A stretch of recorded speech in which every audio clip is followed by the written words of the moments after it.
बिहार की राजनीति इन दिनों भरत तिवारी एनकाउंटर को लेकर काफी गरमाई हुई है। साथ ही साथ चर्चा बांकीपुर में होने वाले उपचुनाव को लेकर भी हो रही है और तमाम मुद्दों पर हमारे साथ बात करने के लिए आज मौजूद हैं जन स्वराज पार्टी के संस्थापक प्रशांत किशोर, जो पिछले विधानसभा चुनाव के बाद पहली बार आज तक पर अपनी चुप्पी तोड़ने वाले हैं। प्रशांत जी, बहुत बहुत धन्यवाद, आपने समय निकाला। धन्यवाद। 6 महीने का वक्त बीत गया, आपने अभी तक मीडिया से कुछ बातचीत की नहीं है। कैसा रहा 6 महीने के पहले, जरा बता दीजिए। चुनाव हारे, इतना बुरा प्रदर्शन रहा, उसके बाद 6 महीने फिर से चीज़ों को समेटने के लिए, फिर से उसको पुनर्व्यवस्थित करने के लिए उसका इस्तेमाल किया गया है। और जैसा कि हम लोगों ने कहा था कि 6 महीने में संगठन को पुनर्गठित करके बिहार नवनिर्माण के लिए जो अगले 4-4.5 साल काम करना है, उसकी तैयारी करके काम शुरू करेंगे।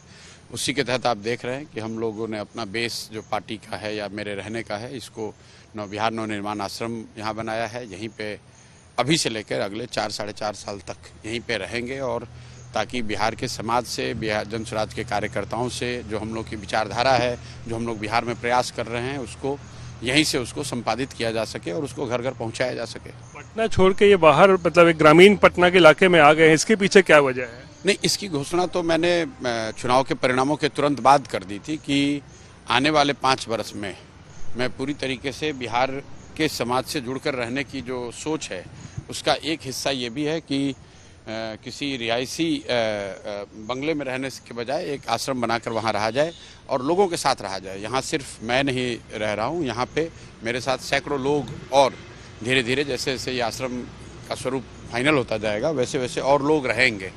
और वो जो लोग रहेंगे वो संकल्पित लोग हैं, जो कि अपना एक तरीके से जीवन बिहार में सुधार के लिए, बिहार में बदलाव के लिए अपना देना चाहते हैं। उसमें नए लड़के हैं, उसमें बुजुर्ग लोग हैं, और इन्हीं के माध्यम से बिहार में घर घर ये बात पहुंचाई जाए, जन स्वराज की विचारधारा को, इस प्रयास को, और बिहार में क्यों बदलाव जरूरी है और कैसे इसको किया जा सकता है। एक तरीके से उसके करने वाले जो फुट सोल्जर्स हैं, उसके जो नेता हैं, कार्यकर्ता हैं, उसके निर्माण का ये स्थल है। चलिए, ये तो आपने अपनी बात कही, लेकिन इन दिनों आप भी देख रहे हैं बिहार की राजनीति भरत तिवारी एनकाउंटर को लेकर काफ़ी गरमाई हुई है। आप 2 दिन पहले वहां गए थे, महापंचायत में शामिल हुए, परिवार वालों से मुलाकात की।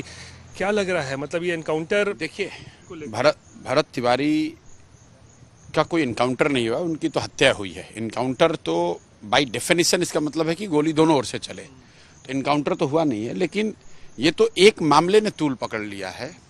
लेकिन अगर आप देखेंगे तो बिहार में इस सरकार के बनने के बाद 20 से ज़्यादा, इनके शब्दों में, सो कॉल्ड इनकाउंटर और हाफ इनकाउंटर, एक नया शब्द इजाद किया है। इनकाउंटर और हाफ इनकाउंटर कर रहे हैं लोग। इसके पीछे आपको समझने की जरूरत है कि ये हो क्यों रहा है। ये हो इसलिए रहा है कि जो सत्ता में ऊपर लोग बैठे हुए हैं, खासकर जो मुख्यमंत्री हैं, गृह मंत्री हैं, उनकी सोच ये है, और कम से कम ये वो प्रदर्शित करते हैं कि पुलिसिंग का मतलब है गोली चलाना, पुलिसिंग का मतलब है किसी को मार देना। मेरी अपनी समझ ये है कि समाज में बहुत सारे ऐसे लोग इससे सहमत होंगे कि पुलिसिंग का मतलब गोली चलाना नहीं है। पुलिस का काम तो समाज की रक्षा है। अपराधियों को मारने के नाम पर अगर आप पुलिस को गोली चलाने की छूट दे देंगे, तो भरत तिवारी जैसी घटनाएं, मैं रादर कहूँगा दुर्घटना, होती रहेगी। इसलिए कि ये तय कौन करेगा कि अपराधी कौन है। ये बात तो ठीक है कि अपराधियों पर कार्रवाई होनी चाहिए, उनको सजा मिलनी चाहिए, लेकिन वो कौन अपराधी है, उसका अपराध क्या है और उसको कितनी सजा मिलनी चाहिए, ये तय करना किसी मुख्यमंत्री का, गृह मंत्री का, विधायक का, थानेदार का काम नहीं है। संविधान के तहत वो काम, वो जिम्मेवारी न्यायालय की है। और जब आप उस बनी हुई व्यवस्था से अलग हटकर कोई एक नई व्यवस्था बनाएंगे, जिसमें आप रोज मंच पर खड़े होकर ये कहेंगे कि अपराधियों को गोली मार दिया जाए, तो फिर वो आपके हाथ में, नियंत्रण में रहेगा नहीं। और वही बिहार में हो रहा है। हर दूसरे तीसरे दिन हम लोग सुन रहे हैं कि आज किसी को पैर में गोली मार दी, आज किसी की हत्या कर दी गई। और जहां कहीं अगर उसमें 10 केस होगा तो 3-4 गलती होगी। ऐसे तो संवैधानिक तरीके से हर अपराधी को भी गोली मारना गलत है, लेकिन उसमें इनोसेंट लोग भी मारे जाएंगे। और वही हुआ है भरत तिवारी के केस में, क्योंकि आपने प्रशासन को खुली छूट दे दी है। इसीलिए जब मैं वहां गया तो मैंने ये कहा कि घटना की जो जांच की बात हो रही है, न्यायिक जांच की, तो जांच में सबसे जरूरी बात यह है समझना कि किसकी जांच होगी। क्या जिन लोग, जो पदाधिकारी, जो कांस्टेबल, जो एएसआई, डीएसपी, थानेदार वहां पर थे, गोली चलाई या चलवाई, उनकी जांच होगी, या पटना में बैठे हुए पुलिस हेडक्वार्टर में लोग जो इसको नियंत्रित कर रहे थे, गाइड कर रहे थे, उनकी जांच होगी, या फिर सरकार के गृह विभाग के गृह मंत्रालय गृह मंत्री के भी उस जांच होगी, क्योंकि उनके वक्तव्यों का कितना असर पड़ा है इस तरह के पुलिसिया व्यवहार पे, इसको भी जांच के परिधि में लाया जाना चाहिए। जब तक आप उस चीज को नहीं एड्रेस करेंगे तो किसी कांस्टेबल को या एएसआई को सस्पेंड कर देने से ये रुकने वाला नहीं है। और आप देखिएगा बिहार में आने वाले कुछ हफ्तों में, महीनों में दुर्भाग्यपूर्ण है, लेकिन ये नियंत्रण से बाहर होने वाला है। हर पुलिस वाले को, हर थानेदार को आप कहिए कि आप गोली मार दीजिए, किसी को जो आपको अपराधी दिखता है उसको गोली मार दीजिए, तो तय करने का तो कोई मैकेनिज्म है नहीं कि अपराधी है कौन। चौधरी सिंह कहे हैं कि उनकी पुलिस को कोई चैलेंज करेगा तो पुलिस को पूरी छूट दी गई है कि उसको भाई आप न्यूट्रलाइज कीजिए। संविधान, अभी सम्राट चौधरी पहली बार सत्ता में आए, इतना उनको अनुभव है नहीं, और जोश में आकर राजनीतिक एक तरीके से अपरिपक्वता है उनकी कि वो बता रहे हैं कि पुलिस को गोली। भाई आप जनता के लिए हैं, पुलिस के लिए नहीं है। पुलिस तो एक माध्यम है समाज में व्यवस्था बनाकर कायम करके रखने के लिए। आप कोई मिलिट्री रूलर नहीं है कि आपकी प्राथमिकता पुलिस से गोली चलवाना है। यही बात तो मैं कह रहा हूं कि आपको ये समझना है कि ये घटनाएं हो क्यों रही हैं। ये घटना इसलिए हो रही है कि सरकार का मुखिया, जिसकी खुद की आपराधिक छवि है, उनकी प्रवृत्ति अपराध की रही है। अगर सम्राट चौधरी के डेफिनेशन से चलिए तो जिस दिन 7 लोगों की हत्या के मामले में उनको अरेस्ट किया गया तो उस दिन पुलिस को उनको गोली मार देना चाहिए था। क्या उसका समर्थन करेंगे सम्राट चौधरी, उनके दल के लोग और उनके समर्थक? कौन तय करेगा कि भाई आप कह रहे हैं कि नहीं मैं अपराधी नहीं हूं, मुझे राजनीतिक तौर पे फंसाया गया, तो दूसरा व्यक्ति भी ये कह रहा है कि भाई मैं अपराधी नहीं हूं, मुझे राजनीतिक तौर पे आप मार रहे हैं। ये कौन डिबेट सेटल करेगा? ये डिबेट सिर्फ और सिर्फ न्यायालय में सेटल किया जा सकता है। ये वो देश है जहां कसाब का भी ट्रायल चला है, जहां इंदिरा जी के हत्यारों का ट्रायल चला है, जहां गांधी जी के मारने वालों का भी ट्रायल चला है। अगर अपराध बिल्कुल सामने हुआ है फिर भी न्यायालय ही तय करेगा कि अपराध किसने किया, उसका मोटिव क्या था और उसकी सजा क्या होनी चाहिए। वो कोई सम्राट चौधरी, उनका मंत्री, उनका विधायक, थानेदार, अफसर तय नहीं कर सकता है। इसलिए ये जो जांच कमेटी अभी बनी है, जो मैंने वहां पर भी बात कही है कि जांच कमेटी में हम लोग भी जाएंगे, अपना प्रतिवेदन देंगे और उनको हर हालत में टर्म्स ऑफ रेफरेंस में गृह विभाग की जो भूमिका है, जो एसटीएफ की भूमिका है, उसको जांच के परिधि में लाने का हर संभव प्रयास किया जाए। इसके लिए दबाव बनाया जाएगा। आगे क्या करेंगे? आप कह रहे थे कि फिर सम्राट चौधरी का घेराव करेंगे, क्या क्या करना चाहते हैं? बिल्कुल, मान लीजिए अब मैं वहां गया, मैंने 3 जो बातें कही कि ये कितने दुर्भाग्य की बात है कि इतनी बड़ी घटना होने के बाद भी अभी तक राज्य के मुखिया ने संवेदना के एक शब्द भी नहीं कहे। सही है गलत है उसको छोड़ दीजिए, कम से कम राज्य के मुखिया के तौर पर एक संवेदना तो के शब्द तो बोलिए। मेरे जाने का असर ये है कि पहली बार घटना के होने के बाद पहली बार उसी शाम एसपी जिले के वहां पहुंचे हैं, वरना ये तो लोग इतने असंवेदनशील हैं कि वहां के जो पदाधिकारी हैं उन्होंने परिवार को विजिट करना भी गवारा नहीं समझा है। पहली बार शाम होते होते 24 घंटे के अंदर न्यायिक जांच के जो न्यायाधीश हैं उनकी नियुक्ति हो गई, उन्होंने घर वालों से मुलाकात की और सबसे बढ़कर कल सम्राट चौधरी ने भी खुद पहली बार उस घटना पर यह बोला है कि न्याय मिलेगा। तो ये मेरी ताकत नहीं है, जो वहां भीड़ है, जो समाज का दबाव है, और कहीं ना कहीं बिहार के लोगों को यह समझना होगा कि अगर आप अपने लिए भी न्याय चाहते हैं, अपने बच्चों के लिए न्याय चाहते हैं, तो आपको किसी के साथ होने वाले अन्याय के खिलाफ खड़ा होना होगा। समाज की ताकत के आगे सरकार की और पुलिस की ताकत कुछ नहीं है। आप साथ हत्या का आरोप लगाते रहे सम्राट चौधरी पर, लगा रहे थे जब चुनाव के समय, अभी बोल रहे हैं, वो व्यक्ति आज मुख्यमंत्री बना हुआ है। उससे क्या होगा? अगर आपने हत्या की है, उसमें आप जेल में गए हैं, कोर्ट ने आपको बरी नहीं किया है, तो आप मुख्यमंत्री बन जाइए या प्रधानमंत्री बन जाइए, वो छूटेगा तो नहीं। मैंने किसी को कहा ये वो दाग हैं जो धुलेगा नहीं, चाहे कोई भी सर्फ लगा लीजिए, एरियल लगा लीजिए। न्यायालय ने उनको बरी नहीं किया, उस अपराध से उनको अपराध मुक्त नहीं किया। पूरे देश में, आपके दर्शकों को समझने की जरूरत है, पूरे देश ने निर्भया का एक केस देखा था, रेप और हत्या का। उसमें जो अभियुक्त थे, ज्यादातर अभियुक्त नाबालिग होने के नाम पर छूट गए थे। इसका मतलब क्या है कि क्या हम उनको रेपिस्ट नहीं मानेंगे? क्या उनको हत्यारा नहीं माना जाएगा? मेरे भाई सम्राट चौधरी जी जेल में थे और सिर्फ इसलिए न्यायालय से निकले क्योंकि इन्होंने एक सर्टिफिकेट लगाया जो फर्जी था कि मैं 15 साल का हूं, इसलिए मुझे न्यायालय से राहत मिलनी चाहिए। तो इस बात को आप समझिए, न्यायालय ने ट्रायल चलाकर उनको बरी नहीं किया है, उनको बेल नहीं दिया है। नाबालिग होने के नाम पर आप छूटे हैं तो आप अभियुक्त तो रहेंगे ही। तो ऐसे कितना दिन चलेगा? आप कह रहे हैं एनकाउंटर राज जैसे माहौल आ गया, तो सम्राट चौधरी ऐसे में कितना दिन कंटिन्यू कर पाएंगे ऐसे व्यवस्था? मुझे ऐसा लगता है कि यूपी चुनाव तक तो जरूर इनको भाजपा वाले लेकर चलेंगे, चाहे जितनी भी गलती हो। लेकिन भाजपा के अंदर के भी की जो सुगबुगाहट है वो आपको हमसे ज्यादा मालूम है।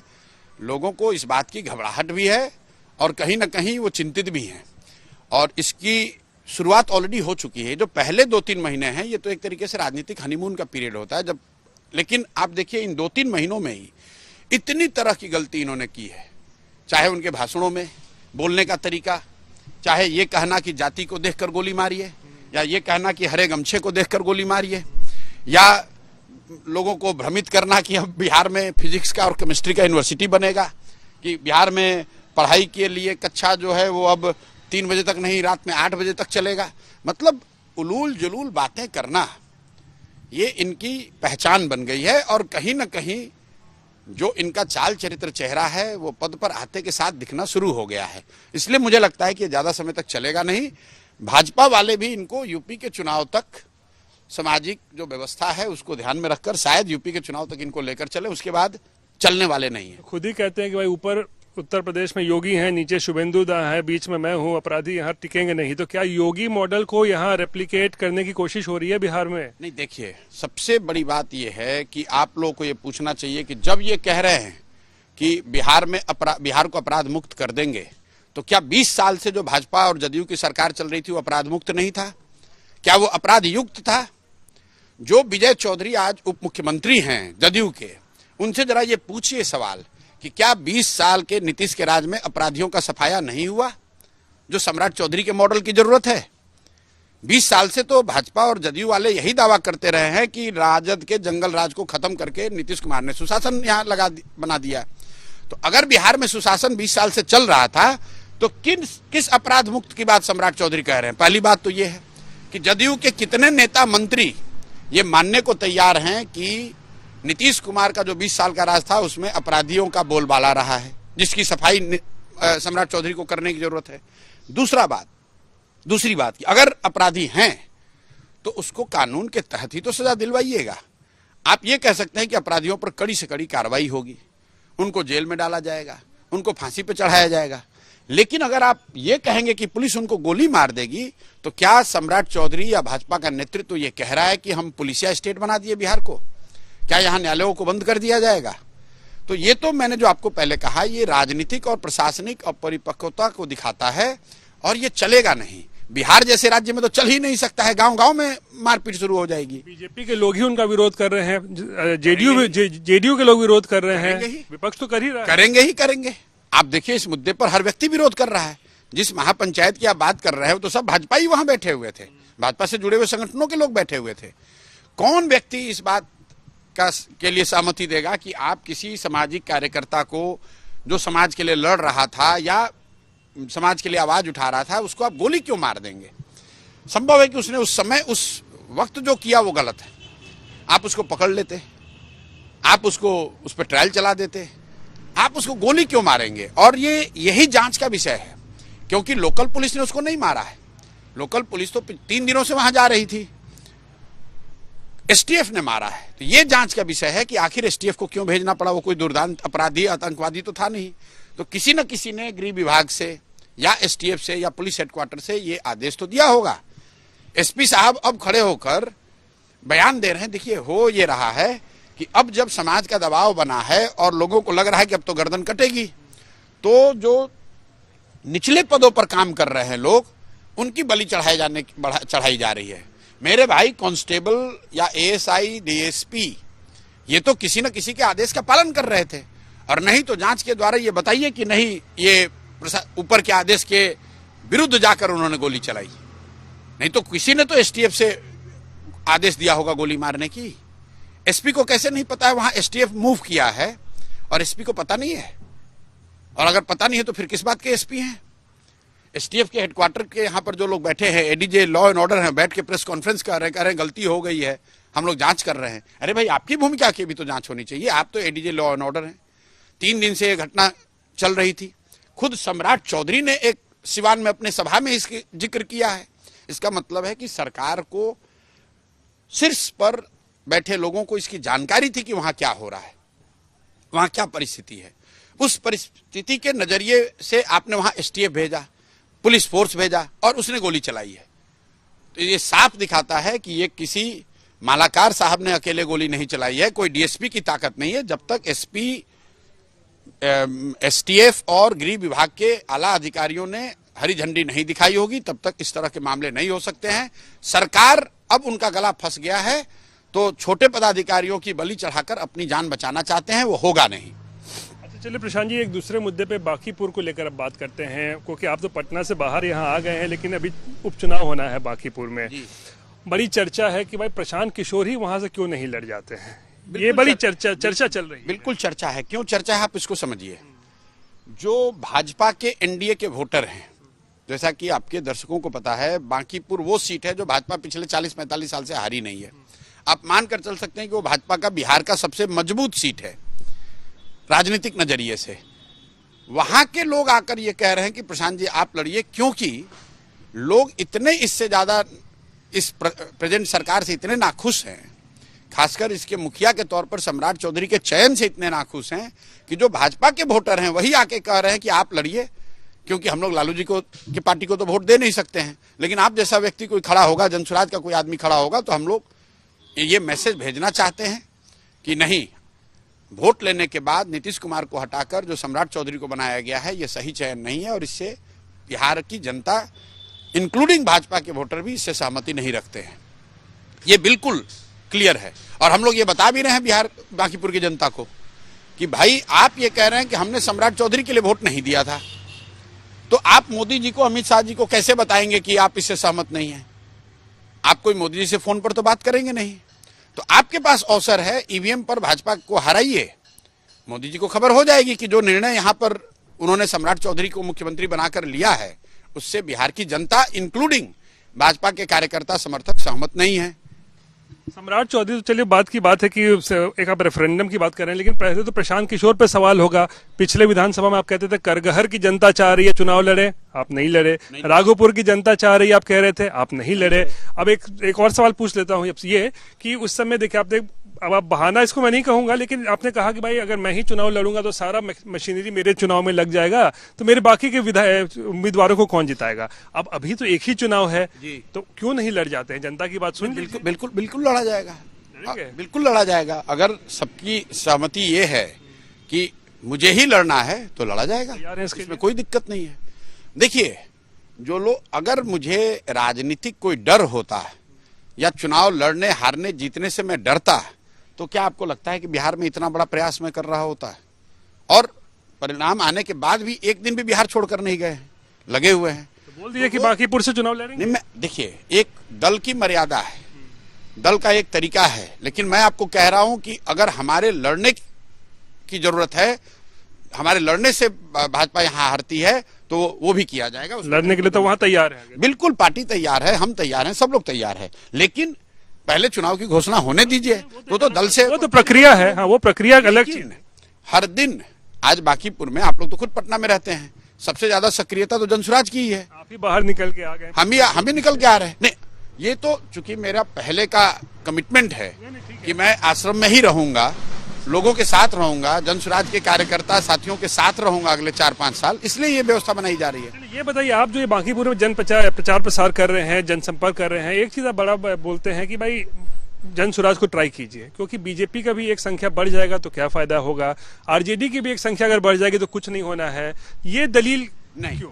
ये दलील नहीं दिया जा रहा। दलील ये दी जा रही है कि बहुतेरे लोग बिहार में जो चुनाव हुए विधानसभा के, उस समय उन्होंने ये कहा कि वोट तो हम जनसुराज को ही देना चाहते हैं, लेकिन हमें डर है कि कहीं ऐसा ना हो कि मैं जनसुराज को वोट देने जाऊं और लालू का जंगल राज उसमें आ जाए।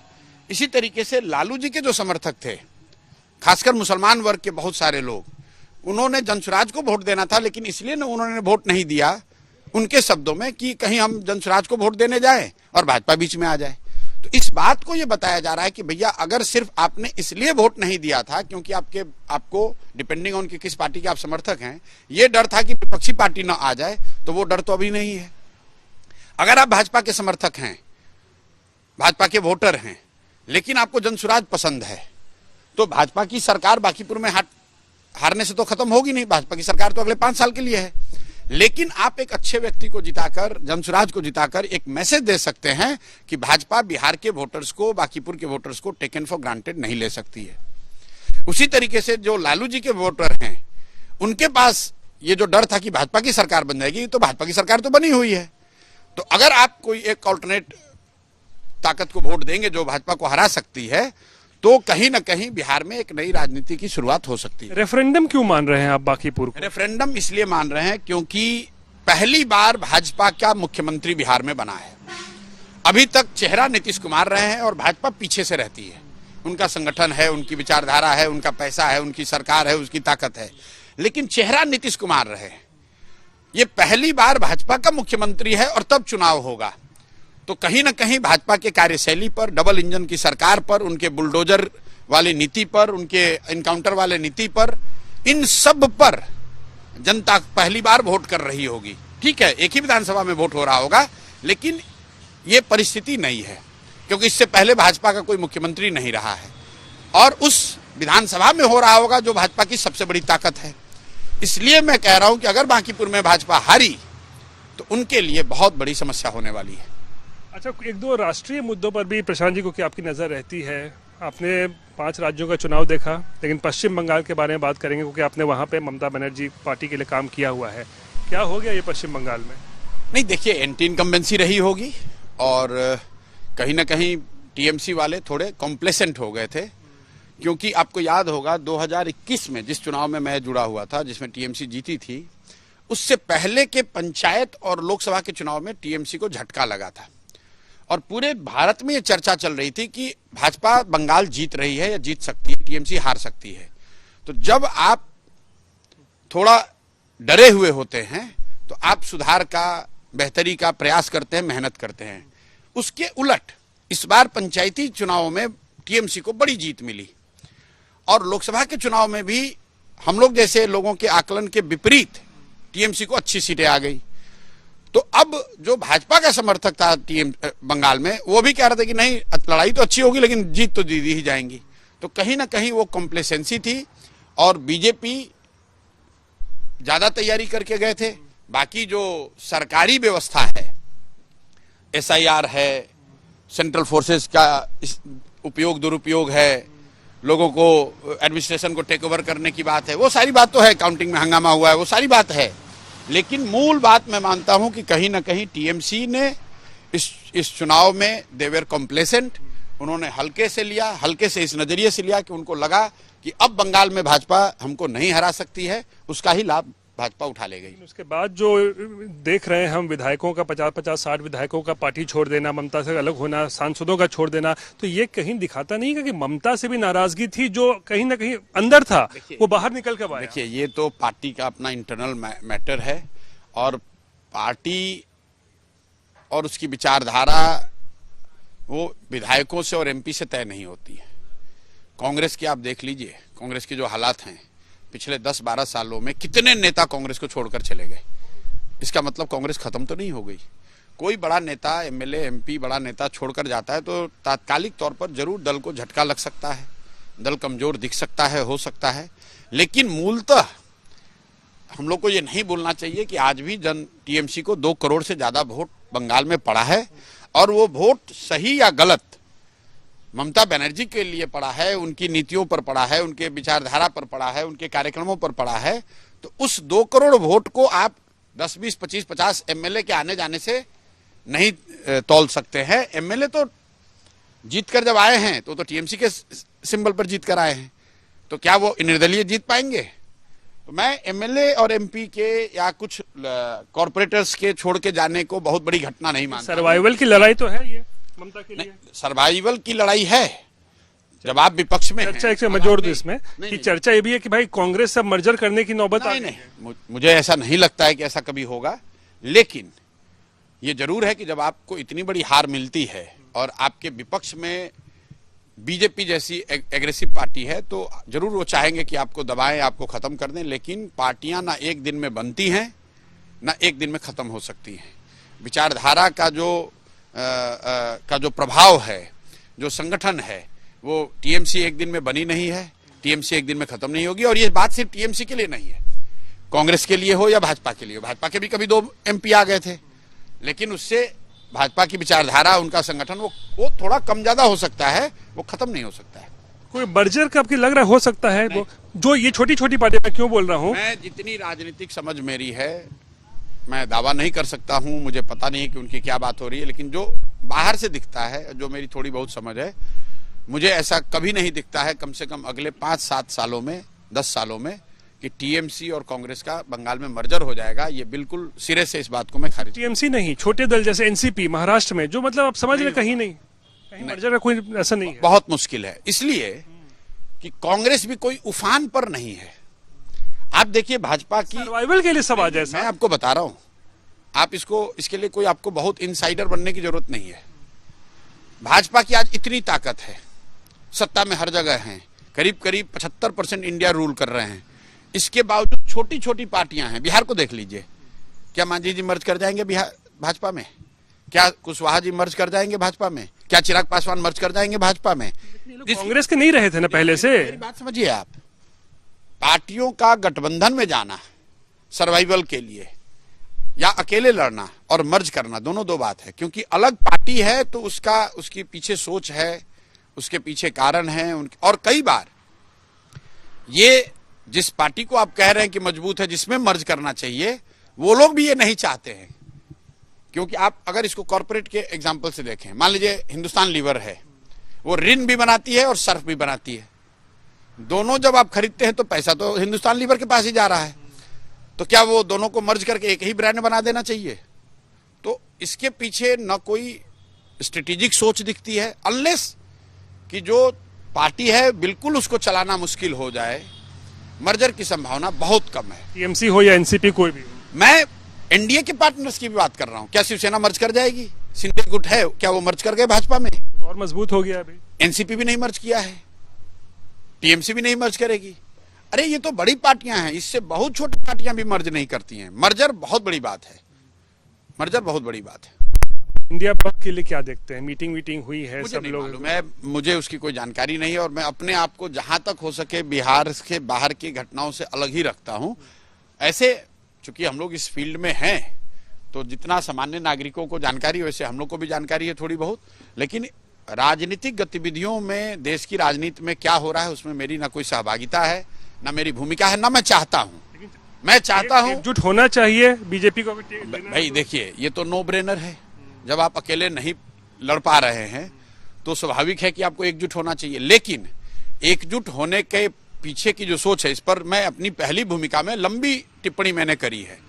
सिर्फ 2 दलों के साथ में आ जाने से, जब इंडिया गठबंधन बन रहा था तब मैंने उस पर लंबी टिप्पणी भी की है कि सिर्फ दलों के एक साथ आ जाने से परिणाम पर फर्क नहीं होगा, जब तक उनके नेतृत्व में, उनके लीडरशिप में, उनके कार्यक्रमों में और उन सबसे बढ़कर उनके द्वारा किए जाने वाले जमीन पर होने वाले प्रयास में एकजुटता नहीं दिखेगी, तब तक कोई बहुत बड़ा चुनावी परिवर्तन नहीं दिखेगा। यूपी में कुछ परिवर्तन होगा अगले साल? नहीं मालूम है भैया, मुझे बीजेपी बनी रहेगी। मुझे नहीं मालूम है, क्योंकि शाम के को नहीं मालूम है, नब्ज जानते हैं। नहीं, ऐसी बात नहीं, मैं तो नब्ज नहीं बिहार में बता पा रहा हूँ, ऐसी बात नहीं है। देखिए, जब मेरी उसमें कोई भूमिका नहीं है तो मैं तो ऐसे टीवी पर बैठ के लोग जो टिप्पणी करते हैं, विथ ऑल ड्यू रिस्पेक्ट, ये वैसा हो जाएगा। जो जब हम लोग पहले कहीं प्रेडिक्शन करते थे तो मैं उसमें इन्वॉल्व था, मुझे उसकी जानकारी होती थी, मुझे डेटा या अदर इन्फॉर्मेशन की जानकारी होती है। जब जिस चीज की मुझे जानकारी नहीं है उस पर टीका टिप्पणी करना मुझे मेरे स्वभाव के विपरीत है। सवाल पूछ के आपको छोड़ेंगे। अयोध्या में आप देख रहे हैं ये राम मंदिर को लेकर चंदा चोरी और क्या मामला, सब एफआईआर हो गया है। क्या मतलब वाकई मामला इतना गड़बड़ है, क्या हो रहा है? फिर वही बात मैं कहूंगा कि हम लोग को जो जानकारी है वो सतही जानकारी है, मीडिया में जो खबर आई है उसी से जानकारी है। किसी भी इंस्टीट्यूशन में अकाउंटेबिलिटी की जब कमी होगी तो इस तरह की घटनाएं होती हैं। और ये आस्था का केंद्र है, दुर्भाग्यपूर्ण है, लेकिन मंदिरों में पहली बार कोई चोरी की घटना नहीं सुन रहे हैं हम लोग। बनारस में काशी विश्वनाथ में गर्भगृह से सोना निकाल लेने की घटना हम लोग बहुत बच्चे थे तब सुनते थे। तो दुर्भाग्यपूर्ण है, और जो लोग व्यवस्था में हैं कहीं ना कहीं उनको इस बात का संज्ञान लेना चाहिए कि करोड़ों लोगों की आस्था से जुड़े हुए स्थान पर अगर आप करप्शन नहीं रोक पा रहे हैं, चोरी नहीं रोक पा रहे हैं, तो बाकी बड़ी बड़ी बातें करना बहुत आसान है। ये दिखाता है कि हिंदुत्व की बात करना और हिंदुत्व में एक्चुअली उस आस्था में यकीन रखना दोनों दो बातें। चलिए, शुक्रिया प्रशांत जी, आपने आज तक के लिए वक्त निकाला, बहुत बहुत धन्यवाद। तो ये थे प्रशांत किशोर जो बिहार और राष्ट्रीय मुद्दों पर जो है अपनी बातें रख रहे थे। कैमरा पर्सन दीपक कुमार के साथ रोहित सिंह, पटना, आज तक।